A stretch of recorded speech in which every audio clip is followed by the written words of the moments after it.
Who and what? So who should program and what on earth should you get? What should you allow them to do? For all the programmers in the audience who think that I'm a freak. Okay, so who should learn to program? There are two arguments. Should all artists learn? I divided it up into a couple of arguments here. So yes, life is easier when you know how it works. It frees you from just pushing buttons. And it also, more importantly, frees you from waiting for the feature. And you can do some really cool stuff. They don't tell you that, just so you know. And no. Okay, the no argument is it will possibly take artists off their chosen career path. If you're a character modeler and frankly you just want to make character models, you know, maybe this idea isn't really for you. Also, you know, isn't making games just really hard enough? I mean, seriously, have you looked at how incredibly stupidly complicated it is? Why would you want to make it harder? It's all right. My favorite argument, but I'm an artiste. You have to say it in italics, just so you know.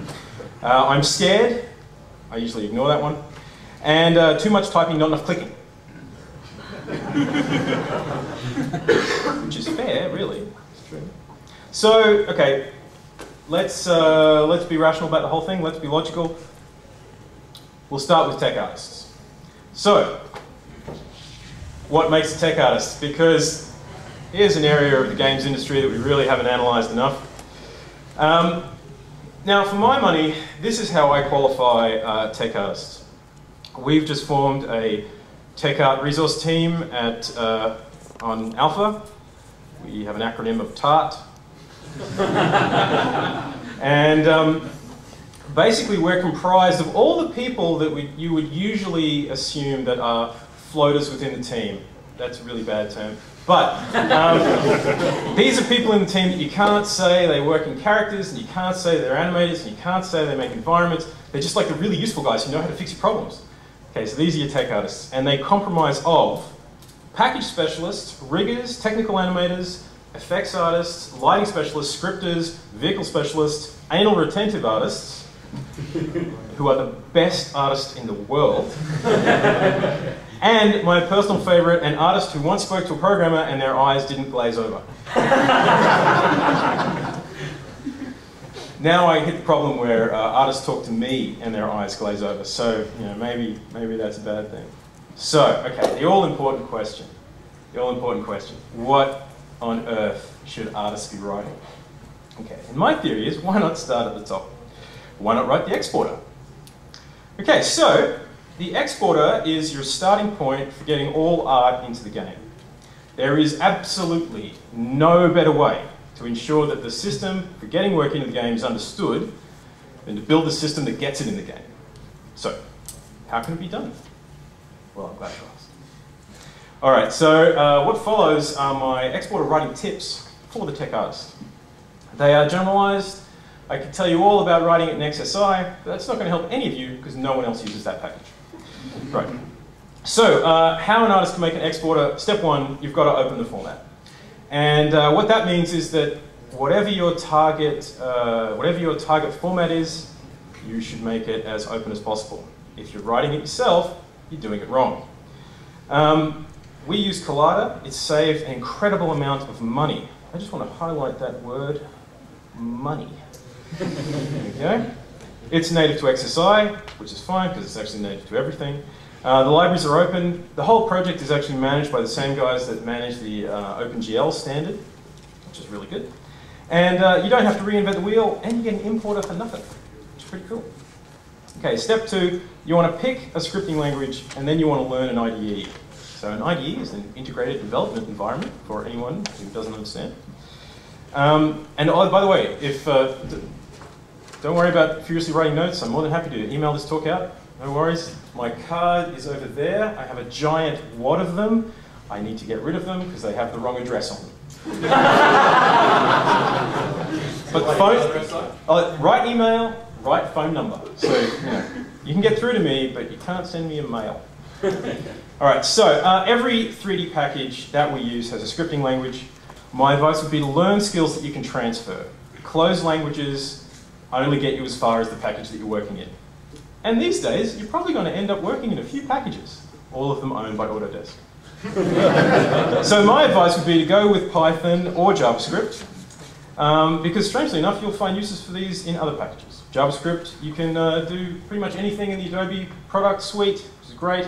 Python, well, everybody likes it, so it must be good. Now, I use Eclipse as my IDE.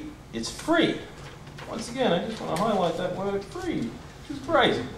Because when you go up to your producer and you say, hey, look, I need an IDE, and they go, I can't give you Visual Studio because it costs a fortune. Yeah, that's fine. I'll get my own. It's free. And all of a sudden, you're a star, which is great. Okay, so my last tip is if you're writing scripts in Notepad, stop it. For God's sake. All right, script away the repetitive bits. Everything on this list you can do automatically. Select the right stuff in the scene, get the file name right, save it to the right folder, check the file out of source control, mark for add a new file, copy TGAs. All of it can be done with the minimum of user input. And fundamentally, what this comes down to is the whole notion of stopping people wasting time. Not only having them waste time, but if you don't provide this, you're forcing them to waste time. And as the old adage says, time is money. All right, so provide useful feedback when something goes wrong. It'll go wrong, trust me, everyone stuffs it up. My personal favorite is put your alerts in the first person. Having the exporter say that I'm sorry actually goes a very long way. Tell people how to fix a problem, but when all else fails, have your emergency catch of, I'm really sorry, this shouldn't have happened, for God's sake, get Matt, he needs to see this. And that is actually a bug. All right, so now, this is how you actually get it done. You start very small and you build up trust. You're never going to get anything right the first time. Only iteration will build a quality tool. Because no matter how much you plan for it, you'll stuff it up. Or whatever people have said they wanted is really not what they wanted, so whatever spec you write, it's a waste of time. Just get it to them really quick and iterate on it like crazy. Never go silent. So when I say never go silent, I'm talking about the idea of don't wait 3 months before giving someone an exporter. See if you can get it to them in a week. There you go. Don't press that button, it'll explode. You know, that kind of thing. Show them that you're working as fast as you can and that, you know, they will come to trust you on it. Sit next to the people that you're making it for. It helps. And if you ever stuff it up, drop everything and get it fixed. But most important of all, and I have 3 nevers in there just to highlight it, capitalization, never let the team lose trust in the tool. This is a really big thing. And the worst thing that can ever happen to you is when people stop using it because, you know, it has bad mojo, feels funky. That's bad. It happens. Don't let people do it. All right, so make it clean, keep it simple. There are a billion theories on the net of the one-button export. And when I first started my exporter, my good friend Rowan, I was telling him about my grand plans, and he went, that's awesome. I want a one-button exporter with like 20 buttons. Which is fair enough when he explained what it meant, but yeah. So what this really comes down to is you want to do more work with less user input. The less number of clicks that people have to do, the more they're going to like it. And the more that it just magically works, the more they even love it. They think, oh, great, saved me so much drama. In the end, just keep the whole thing pretty simple. So, if you don't want to write the exporter, that's okay. There's plenty more that you can do. Art teams need all of this, and there's probably some more. This is just stuff that I had to make. So we've got shaders front end, material system helpers, auto skinning tools, auto lotting tools, collision creation tools, source control integration, scene cleaning, scene setup. Can't have a good scene without being set up right. Animation helpers, morph controllers, metadata exporting, file indexing. That's really useful. That is phenomenally useful. How do you know where all your files are? Really? How do you know? It's a pain in the ass. All right, file indexing. Have a look at it. All right, and my personal favorite, bulk data creation. An artist comes up to you and says, I need to make 400 props that are exactly the same. Okay. Fair enough. Why don't you just use the same prop? No, we need to like load the memory. Do we really need to load up the memory? Anyway. Okay, so, sorry, I digress.